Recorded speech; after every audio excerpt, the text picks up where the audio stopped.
Behind the ancient walls of the Vatican, Pope Francis leads a simple yet deeply meaningful life, filled with untold stories.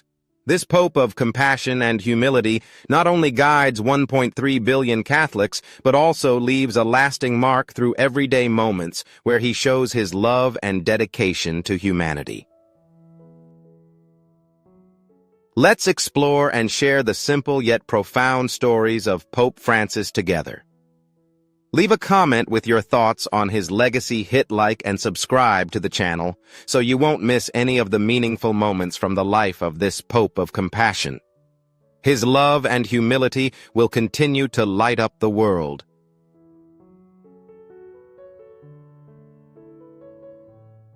Pope Francis is a father, a friend, and the leader of the Church. But above all, he places his heart alongside the weakest. From the dusty streets of Buenos Aires to the sacred halls of the Vatican, his life journey is not just the story of a priest, but the story of a great soul who rose above the limits of fame and power.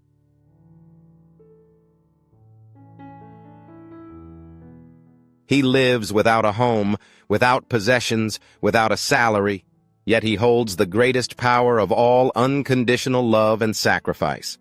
Join us in this video to meet the spiritual father of over 1 billion believers, Pope Francis, who listens to and connects with simple yet extraordinary stories touching hearts all around the world.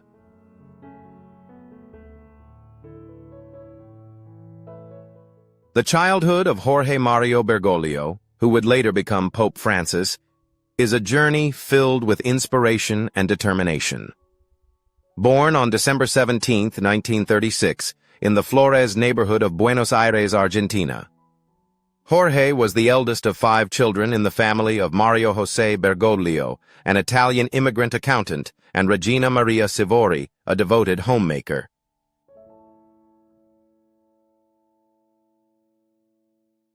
His family left Italy in 1929 to escape Benito Mussolini's fascist regime. From a young age, Jorge showed a passion for learning and a strong work ethic. He attended Wilfrid Baron de los Santos Annales School, run by the Salesians of Don Bosco, and later studied at Escuela Técnica Industrial Numero 20 Hippolytoyen, where he graduated with a degree in chemical engineering.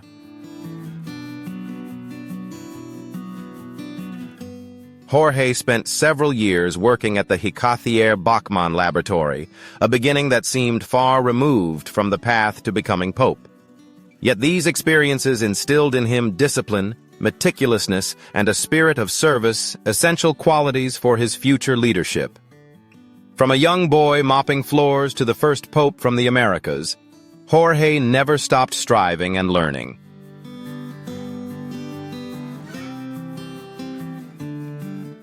In his youth, few knew that Jorge Mario Bergoglio worked many different jobs, from bar bouncer to doorman to floor cleaner.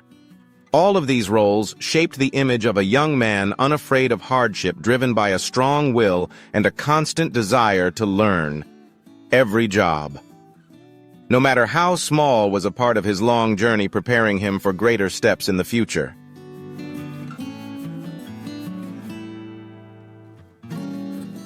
However, a major turning point came at age 21, when Jorge suffered a severe case of pneumonia and had part of his lung surgically removed. During this life-or-death struggle, Jorge heard a divine calling from God. In 1958, he began his religious journey by joining the Society of Jesus, one of the most disciplined and intellectually demanding orders. He studied in Chile and officially took his vows in 1960, the same year he earned a bachelor's degree in philosophy, and began teaching literature and psychology at seminaries, planting seeds of knowledge and faith for future generations.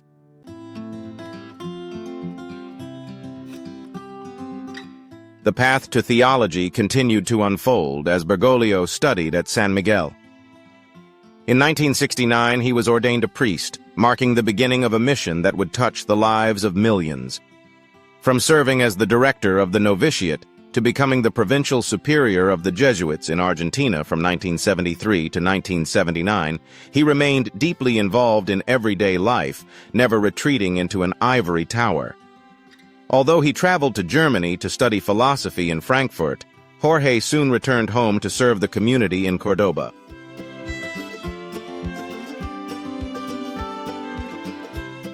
Fate called Jorge once again in 1992, when he was appointed auxiliary bishop of Buenos Aires.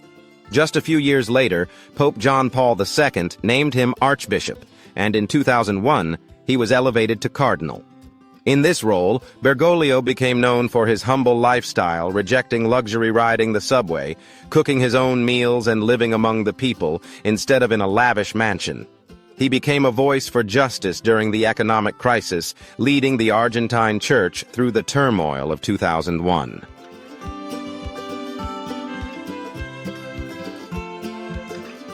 Then a historic moment arrived in March 2013 when Pope Benedict XVI resigned, and Jorge Mario Bergoglio, a South American and a Jesuit, was elected to succeed him.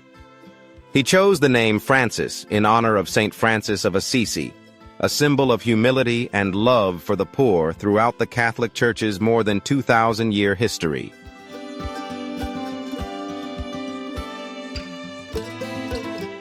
Every pope leaves a mark, but the rise of Pope Francis I from Latin America and the first Jesuit pope marked a revolutionary turning point. He not only inherited the role of spiritual leader, but also spearheaded a series of profound reforms, bringing the Catholic Church closer to the modern era, to humanity, and to its very core spirit.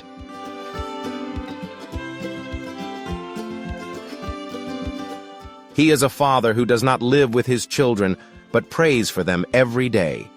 A father who has no riches to share, yet holds an invaluable treasure, the love and compassion he gives to over 1 billion souls.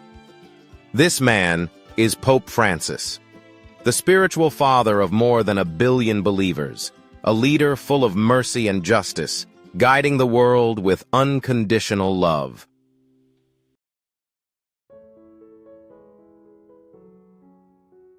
By the end of 2025, according to official statistics from the Vatican, the number of Catholics worldwide had reached approximately 1.46 billion, making up about 17.4% of the global population.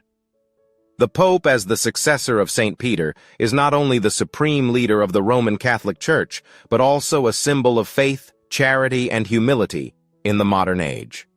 Pope Francis is renowned around the world not only for his role as head of the Catholic Church, but also for his remarkably humble and simple lifestyle, a striking contrast to the grandeur often associated with world leaders or high-ranking religious figures.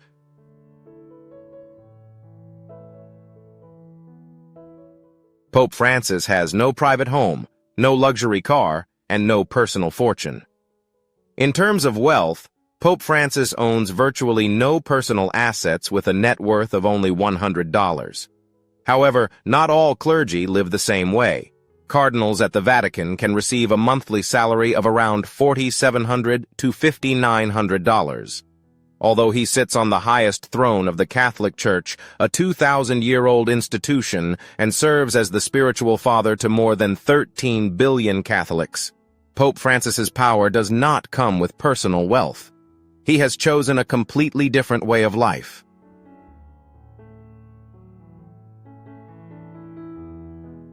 When people think of the Pope, the leader of the global Catholic Church, they often imagine a life of luxury within golden walls of a grand palace surrounded by solemn and elaborate ceremonies. However, Pope Francis has broken all those expectations with his simplicity, humility, and closeness. As a Jesuit, Francis took a vow of poverty long before becoming Pope, owning no personal assets. His official salary from the Vatican is zero, since all expenses for food, housing, travel, and medical care are covered by the Vatican.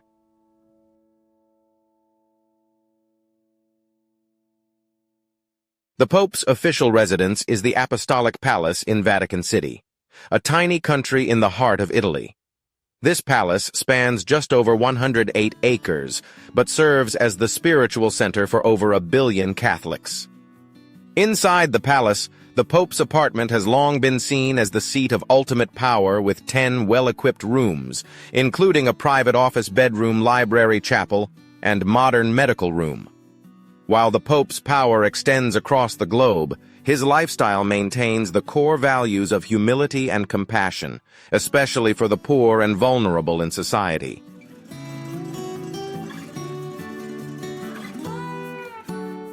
However, one major difference that Pope Francis has brought is his simple lifestyle and his rejection of the lavish privileges many would assume come with the role.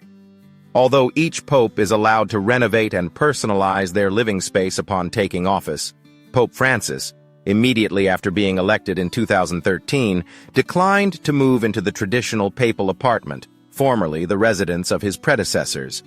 Instead, he chose to live in a modest room at the Domus Sanctae Marthi, a Vatican guest house used for clergy and visiting guests.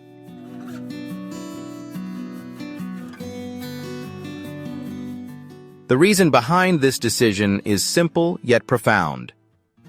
I need to live among people, not in a golden cage.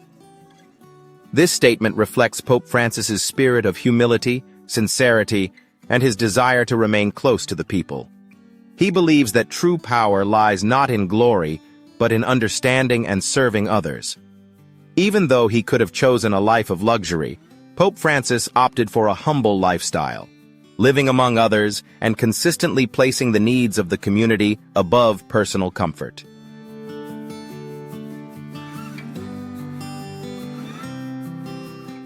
The Apostolic Palace in Vatican City, where Pope Francis carries out his duties, is not a place where he seeks personal joy, but rather a space for service. He even opened the papal summer residence at Castel Gandolfo to the public as a museum, allowing people to appreciate its beauty. This small gesture carries a powerful message of sharing and openness.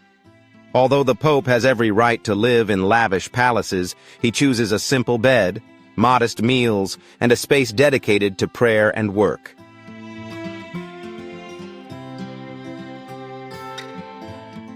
Pope Francis wears a simple white cassock without gold embroidery, a plain iron cross instead of a golden one, a plastic wristwatch, and black shoes instead of the traditional red papal footwear.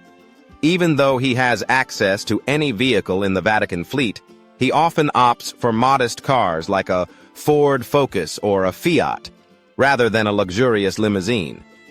This notable contrast clearly reflects his rejection of extravagance.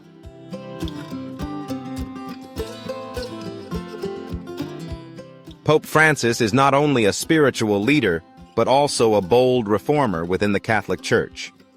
He has implemented sweeping reforms in the Vatican, ranging from restructuring its financial institutions to tackling corruption and a lack of transparency. He established the Council of Cardinals, known as the C9, to advise on reforming the Roman Curia, the central governing body of the Holy See, and reorganized the Secretariat for the Economy, granting Cardinal George Pell authority over budgeting and financial oversight. This marked the first time a centralized financial oversight body was created within the Vatican.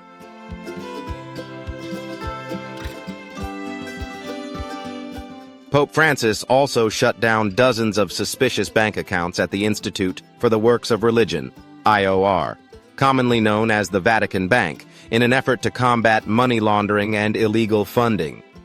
This was one of his key steps toward bringing greater transparency and integrity to the Vatican, underscoring his deep commitment to ethical and spiritual reform within the Catholic Church.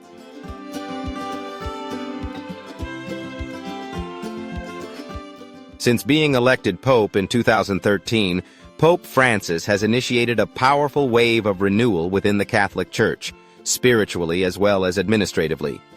With profound vision, a compassionate heart, and an uncompromising spirit of reform, he has left an indelible mark on the global landscape of religion, society, and diplomacy. His bold contributions and transformative actions have not only reshaped the Vatican, but also brought a refreshing new spirit to the entire Catholic Church in the 21st century.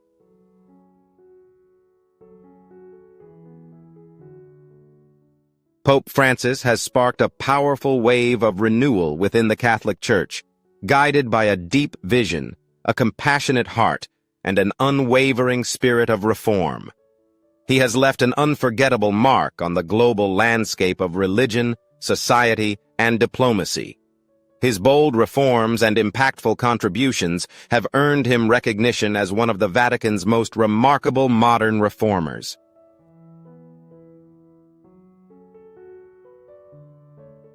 From the very beginning of his papacy, Pope Francis acknowledged the major challenges facing the Vatican, including corruption, lack of financial transparency, and a bloated bureaucratic system. To address these issues, he established the Council of Cardinals, known as the C9, to advise on reforming the Roman Curia, the central governing body of the Holy See.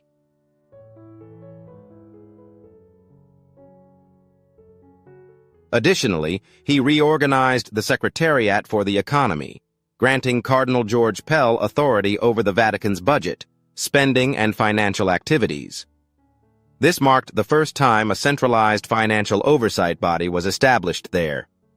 Pope Francis also shut down dozens of suspicious bank accounts at the Institute for the Works of Religion, IOR, commonly known as the Vatican Bank, in an effort to combat money laundering and illicit financing.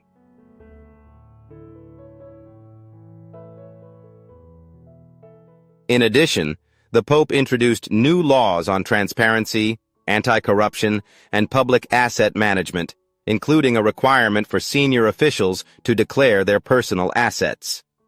This is one of the boldest and most decisive steps in decades, affirming that trust can only exist when there is transparency.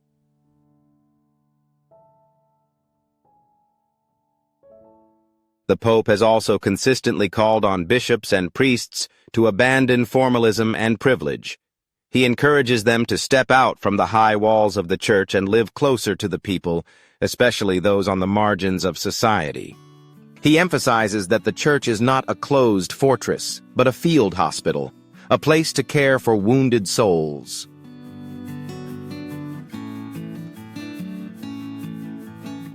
Pope Francis has consistently advocated for mercy and compassion in human life. He speaks out for the vulnerable, fighting for the poor and world peace.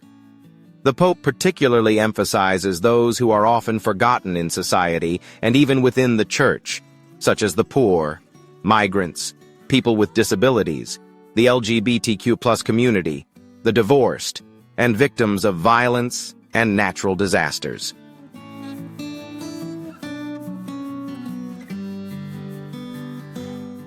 During the Jubilee Year of Mercy, 2015 to 2016, Pope Francis granted indulgences for sins that only the Pope could forgive. This was not just an institutional gesture, but a strong declaration that the Church must accompany people rather than judge them. He called on the Church to listen and serve both God and humanity.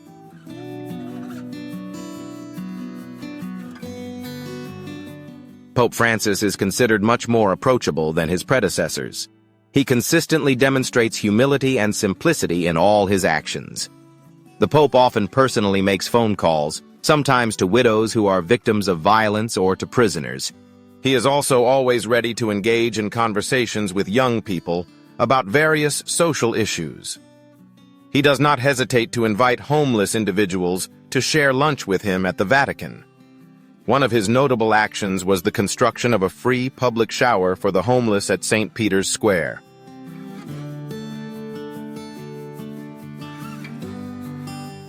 On Holy Thursday, March 28, 2024, Pope Francis visited the Rebibbia prison in Rome and performed the foot-washing ritual for 12 female inmates. He poured water over each of their feet, gently dried them, and kissed them. This deeply moving gesture demonstrated his respect and love for those forgotten by society.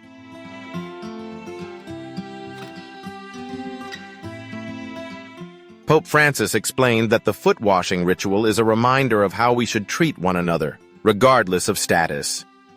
"I am a sinner like everyone else," he affirmed, adding that kneeling to wash someone's feet means placing oneself below the other, setting aside ego and serving with love.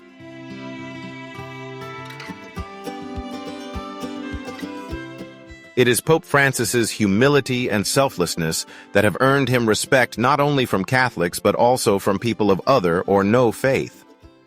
In 2014, he visited the Western Wall in Jerusalem, one of the holiest sites in Judaism. There, he called on people of all religions around the world to strive to understand and share one another's suffering.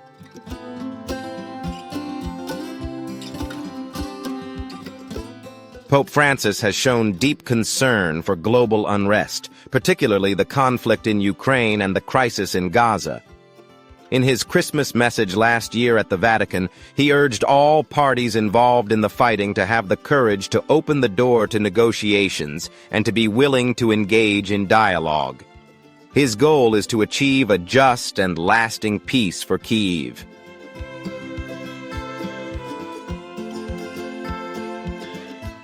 In a centuries-old and often very conservative church, Pope Francis has emerged as a fresh breeze, boldly addressing sensitive topics that were once considered taboo within the church hierarchy. Rather than avoiding them, he confronts these issues with deep empathy, choosing to listen and lead with compassion. He is unafraid to challenge taboos with progressive ideas, such as opening the door to divorced and remarried individuals, a group that had long been marginalized from receiving the Eucharist.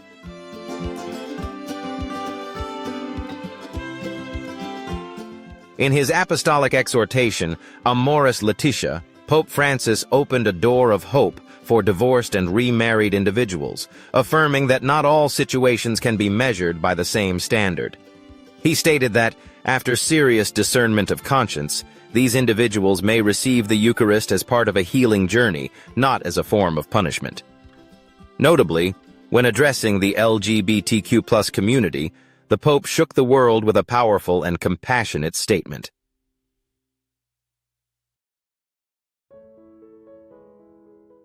If someone is gay and seeks the Lord and has good will, who am I to judge?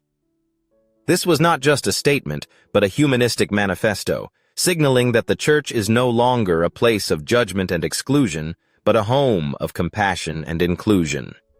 While still upholding the Church's traditional view on marriage, Pope Francis has opened a sincere and empathetic dialogue with the LGBTQ+ community, marking a historic step forward for the Church.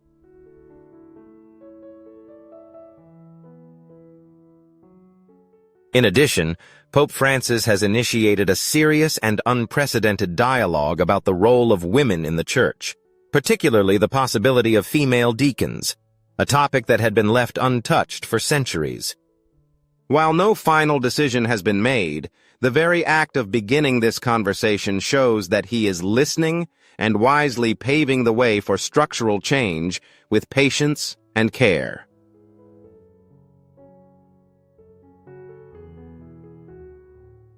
Let us reflect on Pope Francis's visionary efforts to elevate the role of women in the Church. Share your thoughts on this historic dialogue in the comments, hit like, and subscribe to the channel for more inspiring stories from the Pope. His legacy of listening and patience continues to inspire us all.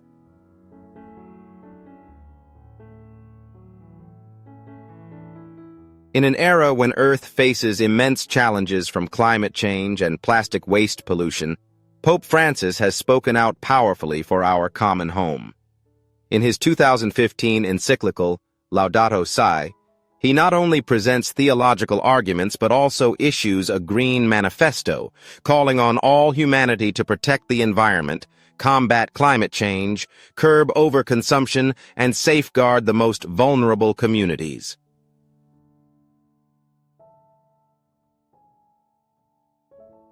Pope Francis has been hailed as the ecological conscience of humanity, emerging as one of the most influential religious leaders in international climate forums. However, he goes beyond mere words, translating his message into concrete actions. He has mandated that the Vatican use clean energy, reduce plastic consumption, and promote sustainable lifestyles. For him, protecting the environment is not just an ecological duty, but also an act of faith.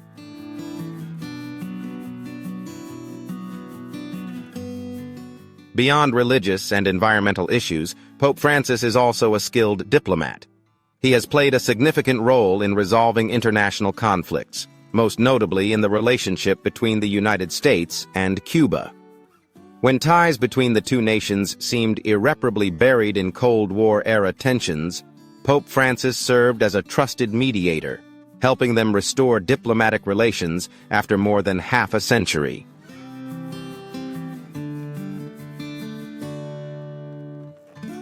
In 2019, Pope Francis achieved a historic milestone by co-signing the document on human fraternity with Grand Imam Ahmed al-Tayeb, the leader of Sunni Islam, in Abu Dhabi.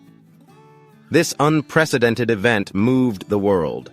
It was not only a symbolic moment, but also ignited hope for a future where religions harmonize, serving as a bridge to unite humanity rather than a source of division.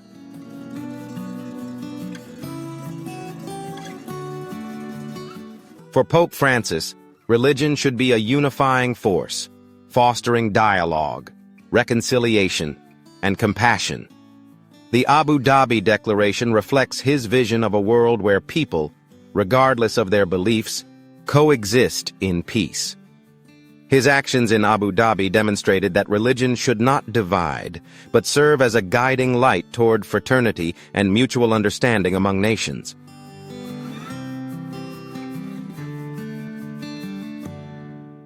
Over the 2 millennia of the Catholic Church's existence, hundreds of popes have ascended to the throne of St. Peter, but none quite like Pope Francis.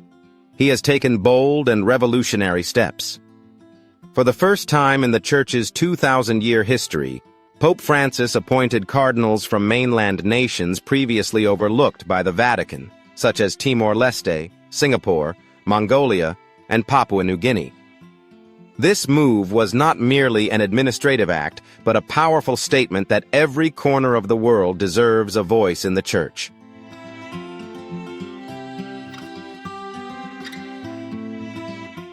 Pope Francis is not only a religious leader, but also a pope deeply connected to the people. He became the first pope to officiate an impromptu wedding aboard an airplane, uniting 2 flight attendants in matrimony mid-flight. Without a grand cathedral or elaborate ceremony, only love and sincerity were needed. He transformed that moment into something sacred, an image that spread worldwide as a testament to a pope who not only preaches, but lives his faith.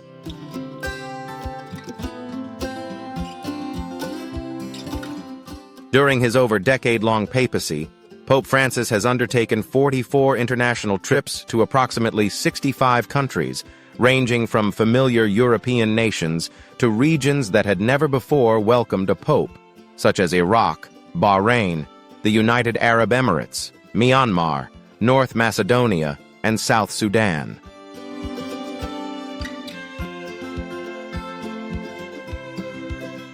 He travels as a missionary of peace, like a father visiting his children living in chaos, poverty, and suffering. Ironically yet touchingly, despite journeying across the globe, he has never returned to his homeland of Argentina. Perhaps he believes he does not belong to any one nation, but to all those who need his hope and compassion.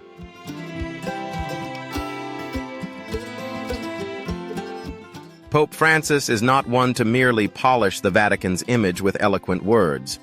He is the first pope to confront the darker aspects of the 1,000-year-old Vatican system, where formal power and dogma have often overshadowed service and love.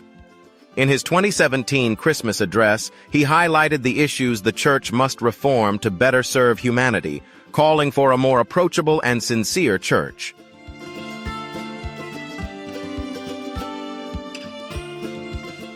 Pope Francis has openly criticized certain cardinals and bishops for obstructing reforms.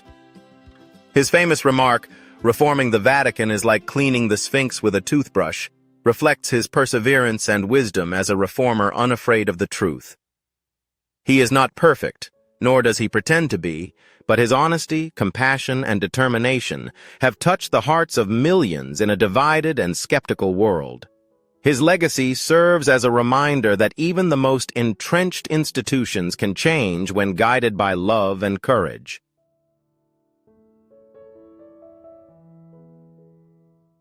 As the leader of the Catholic Church with over 1 billion followers worldwide, Pope Francis is not only a symbol of charity and reform, but also a focal point of numerous controversies. Behind the aura of a progressive, approachable, and humble shepherd lie debates that time has yet to resolve. These controversies revolve around the tension between his reforms and criticisms regarding his role during Argentina's Dirty War, when he served as the Jesuit provincial superior.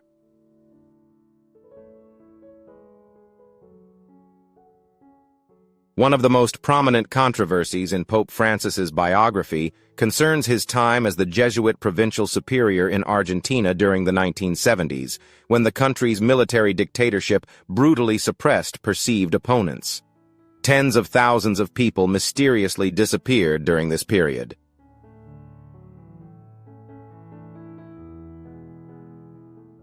Pope Francis was accused of indirectly contributing to the kidnapping of 2 Jesuit priests, Franz Jalix and Orlando Yorio, who held progressive ideas and worked in poor communities. However, these allegations were never proven, and in 2005, human rights lawyer Miriam Bregman filed a lawsuit against him for complicity, but the case was dismissed due to insufficient evidence.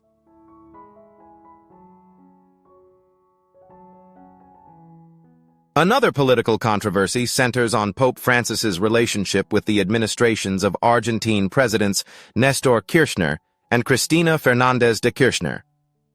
As Archbishop of Buenos Aires, he publicly criticized the government on issues such as corruption, wealth inequality, and inhumane social policies, positioning him as a political adversary of the Kirchner family.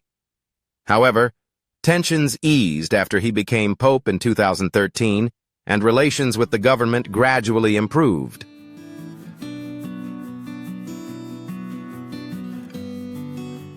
Pope Francis has championed progressive stances, such as advocating tolerance for the LGBT+ community, urging inclusion of divorced and remarried Catholics in the sacraments, and promoting a greater role for women in the Church.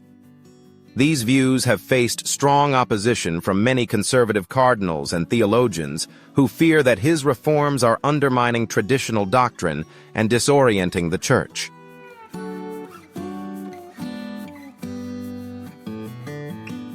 Despite facing significant controversies, Pope Francis retains his most valuable quality. He chooses silence, but not a meaningless one. He opts for dialogue over confrontation, tolerance over aggression, and action over excuses. In a world divided by perspectives and beliefs, this imperfect pope remains focused on one thing: serving humanity with a non-judgmental heart.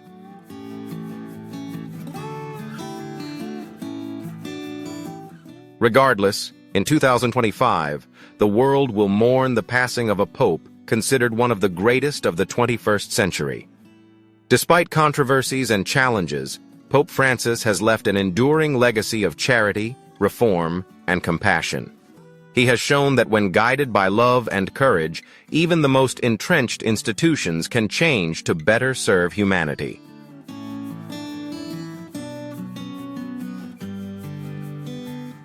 In March 2025, Pope Francis, at age 88, faced a serious health challenge when he was admitted to JLI Hospital in Rome for double pneumonia. During treatment, he experienced dangerous complications, including sudden bronchospasms, which made breathing difficult. Thanks to the dedicated medical team, he gradually recovered, but doctors advised absolute rest to preserve his health.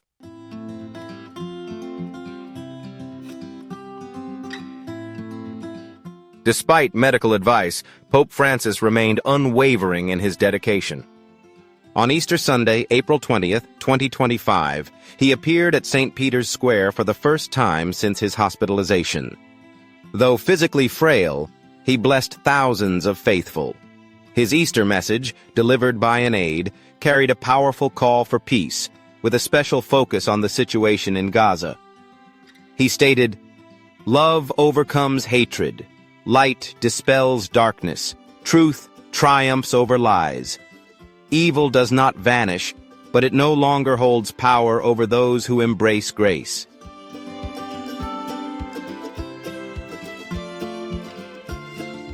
Just one day later, on the morning of April 21, 2025 at 7:35, Pope Francis took his final breath at the Vatican, concluding his remarkable 88-year journey.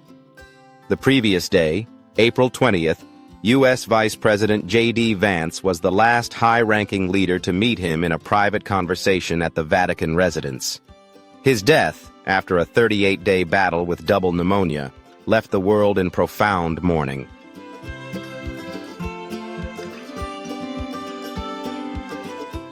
The passing of Pope Francis sparked a global wave of mourning. U.S. President Donald Trump wrote on social media, "Rest in peace, Pope Francis. May God bless you and all who loved you." Former President Joe Biden also expressed his respect, highlighting Francis's compassion and humility. In the UK, Prime Minister Keir Starmer called him an unextinguished flame of hope for a better world.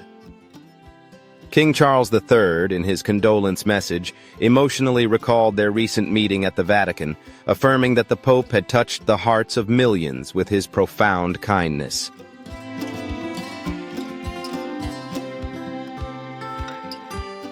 Countries from Europe, Asia, Africa, and the Americas have all expressed admiration for the legacy of Pope Francis, a leader who lived for social justice and peace. In the UK, flags were flown at half-mast on the day of the national mourning to honor him. Although his life has come to an end, it remains a beacon of enduring humanitarian values.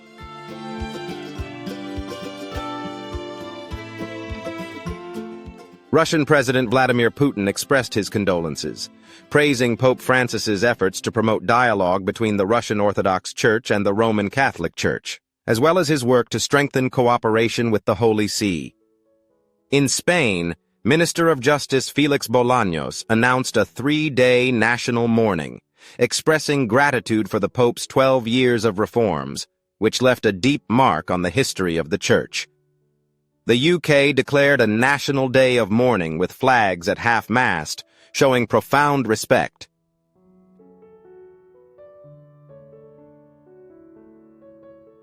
Ukrainian President Volodymyr Zelensky expressed deep sorrow, thanking Pope Francis for his prayers for peace in Ukraine. "We mourn alongside the Catholic community and all Christian faithful." In Argentina, his homeland, President Javier Milei, despite previous public disagreements, offered sincere respect and declared a 7-day national mourning. Brazilian President Luiz Inácio Lula da Silva also declared a 7-day national mourning, calling the Pope a voice of tolerance and respect. Cuba, through Foreign Minister Bruno Rodriguez, extended condolences, emphasizing the people's affection for the Pope's visits.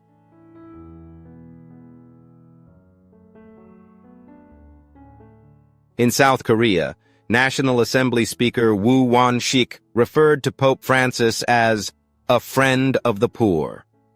Leaders from both the Democratic Party and the People Power Party praised his compassion and commitment to justice. At the Vatican, St. Peter's Square fell silent as the bells tolled to mark his passing. Believers from around the world gathered at religious sites to pray. The Vatican declared a 9-day national mourning period and prepared for a funeral to honor the Pope who had touched millions of hearts.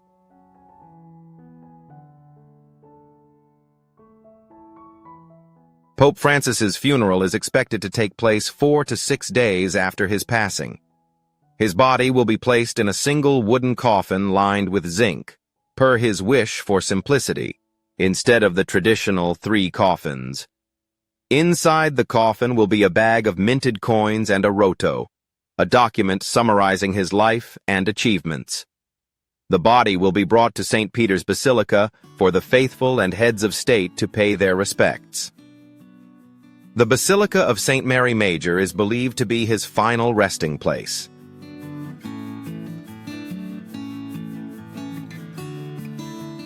After the passing of the Pope, the Vatican enters the sede vacante period, when the Holy See is without a Pope.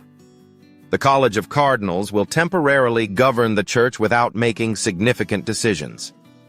Within 15 to 20 days after the funeral, The College of Cardinals, consisting of senior clerics appointed by Pope Francis himself, will convene a conclave in the Sistine Chapel to elect a new pope.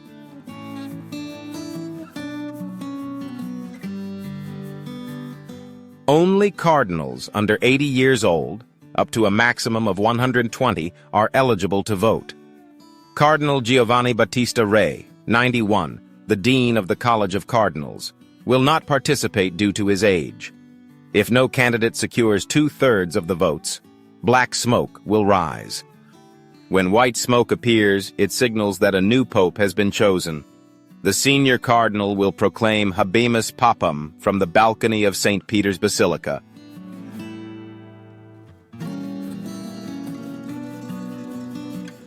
Pope Francis was not only the leader of 1.3 billion Catholics, but also a symbol of compassion, a father to the vulnerable, and a voice of reason in challenging times.